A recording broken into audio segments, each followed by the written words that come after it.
Hola, hoy vamos a echar un vistazo a la histología pulmonar utilizando una variedad de láminas. Si quieren seguir la explicación, hay versiones digitales de todas las láminas en el sitio web y el enlace se puede encontrar en la descripción. El pulmón se puede dividir en dos compartimentos funcionales, el sistema de conducción de aire y el sistema de intercambio de gases. Comencemos con el sistema de conducción de aire. Este sistema comienza con la tráquea, que se ramifica en la bifurcación traqueal para suministrar un bronquio a cada pulmón.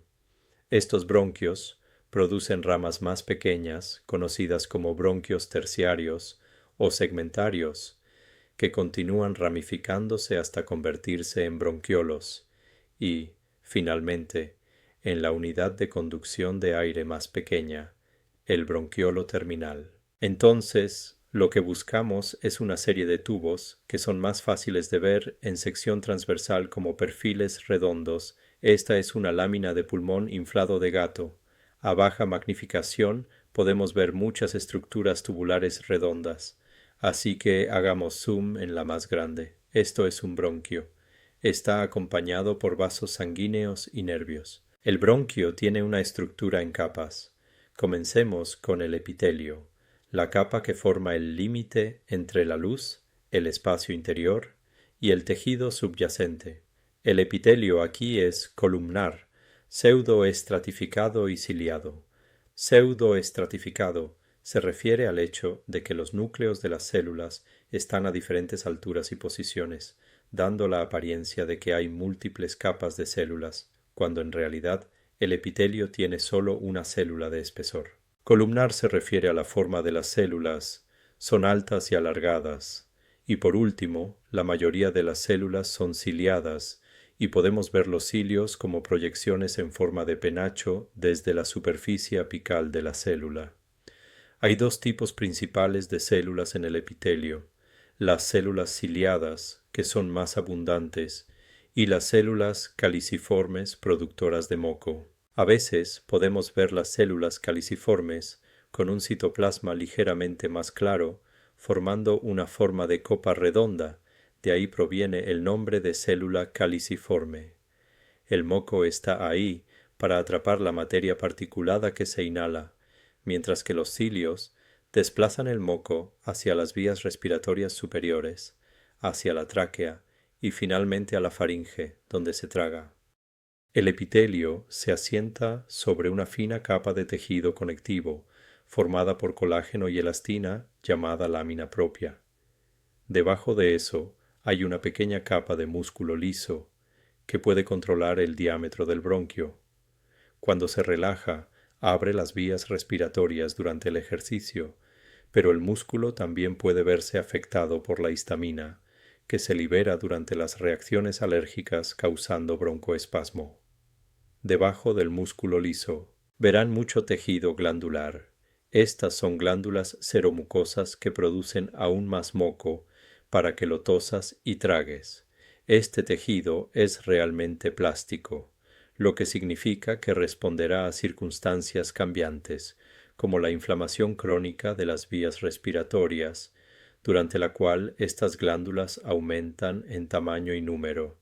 Finalmente, hay islotes de cartílago para dar soporte mecánico al bronquio. Pueden ver condrocitos dentro de lagunas y la matriz cartilaginosa que los rodea. Cada islote de cartílago tiene una fina capa de recubrimiento de tejido conectivo con algunas células tipo fibrocito.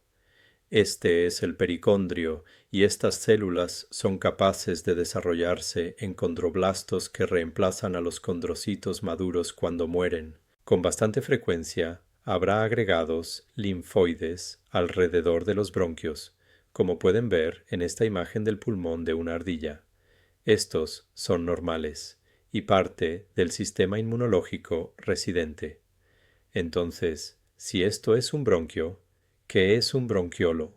De vuelta en la sección del pulmón de gato, hay un campo encantador donde podemos ver la transición de bronquio terciario a bronquiolo. El bronquio terciario es muy similar a los bronquios más grandes, pero la capa de músculo liso es más continua. hay menos glándulas seromucosas y los islotes de cartílago son más pequeños y están espaciados de manera más irregular. A medida que seguimos el bronquio hacia abajo, notarán un cambio en la estructura. El epitelio pierde sus células caliciformes. No hay glándulas seromucosas ni cartílago. Estas tres características hacen que la estructura sea un bronquiolo. Todavía hay células secretoras aquí, pero estas se llaman células club. Estas células tienen gránulos secretores apicales en lugar de un gran depósito de moco, por lo que no se ven fácilmente en las tinciones de rutina. Solían llamarse células de Clara, pero resulta que Max Clara era un nazi. Él usó tejido de prisioneros ejecutados en su trabajo, así que todos decidieron eliminar su nombre de la literatura en 2012. Todavía hay una capa de músculo liso que controla el diámetro bronquial. Esto está influenciado por un tercer tipo de célula, las células neuroendocrinas, que tampoco son visibles sin tinciones especiales. Estas células neuroendocrinas liberan hormonas que regulan el tono del músculo liso. Tanto en las paredes de los bronquiolos como en las de los vasos sanguíneos, los bronquiolos suelen ir acompañados de vasos sanguíneos, y cuando se cortan en sección transversal como estos, puede ser un poco difícil distinguirlos. Hice un pequeño video que incluye algunos consejos para diferenciar entre estas dos estructuras en caso de que les resulte complicado. Esta es una sección de pulmón de oveja. Tiene algunos buenos ejemplos de la transición entre los sistemas conductivo y de intercambio de gases en el pulmón. Los bronquiolos de menor diámetro son los bronquiolos terminales. Estas son las últimas partes del pulmón que son puramente conductivas. A partir de aquí puede tener lugar el intercambio de gases. La transición del sistema conductivo al sistema de intercambio de gases ocurre en los bronquiolos respiratorios. En esta sección podemos ver un bronquiolo terminal abriéndose hacia bronquiolos respiratorios. Los bronquiolos respiratorios contienen alvéolos individuales en sus paredes, como este de aquí. El epitelio está compuesto principalmente por células club, que secretan surfactante, actúan como células madre para reponer el epitelio y contienen enzimas que pueden desintoxicar sustancias nocivas. Los bronquiolos respiratorios conducen a los conductos alveolares, que son endiabladamente difíciles de detectar, pero aún podemos distinguirlos ya que sus paredes contienen pequeñas cantidades de músculo liso, como estas partes de aquí. Estos conductos alveolares se abren en sacos alveolares, que forman la mayor parte del parénquima pulmonar que podemos ver. Esta es el área principal donde tendrá lugar el intercambio de gases. Aquí podemos ver los espacios aéreos como espacios claros no teñidos y las paredes alveolares o tabiques alveolares, separándolos. La pared alveolar está formada por tres componentes: el epitelio superficial, el tejido de soporte y los vasos sanguíneos. El objetivo es minimizar la distancia entre el aire y la sangre, para que los gases puedan difundirse a favor de sus gradientes de concentración, con el dióxido de carbono saliendo de la sangre y el oxígeno entrando. A veces parece que el tabique tiene solo una célula de espesor porque solo podemos ver un núcleo, pero recuerden que el citoplasma de las células adyacentes formará las tres capas en estas áreas.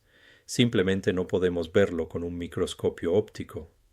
El epitelio superficial tiene dos tipos de células. Alrededor del 40% de las células son epitelio plano simple, denominado neumocitos tipo 1. Están ahí para formar una barrera física delgada entre el mundo exterior del aire inspirado y el ambiente corporal interno controlado de tejido conectivo y vasos sanguíneos. El otro tipo son los imaginativamente llamados neumocitos tipo 2, que constituyen el otro 60% del epitelio superficial.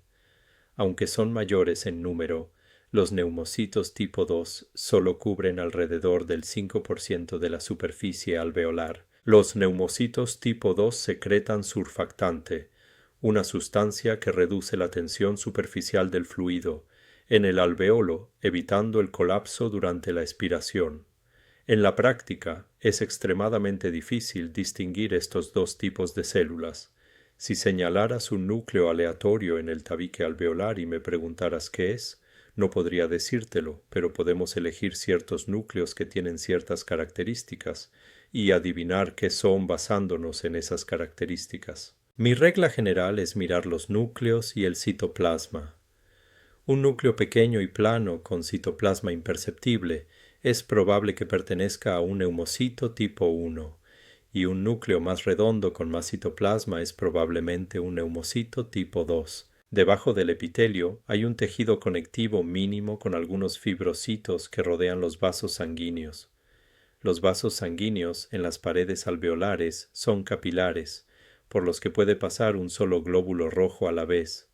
En esta sección es bastante difícil apreciar vasos sanguíneos en absoluto y, en general, al igual que con el epitelio, puede ser bastante difícil estar seguro de la identificación celular. Aquí podemos ver 3 núcleos celulares bordeando un área de tinción roja. Esto es un capilar, así que al menos uno de estos núcleos es probablemente de una célula endotelial. Tomé la muestra yo mismo y la inflé con formalina para mejorar la preservación celular. Sospecho que debido a la presión del fluido de inflado y la ausencia de presión arterial normal, los glóbulos rojos fueron forzados a salir de los capilares. Así que echemos un vistazo a otra sección. En esta sección de pulmón de ardilla tenemos casi el problema opuesto.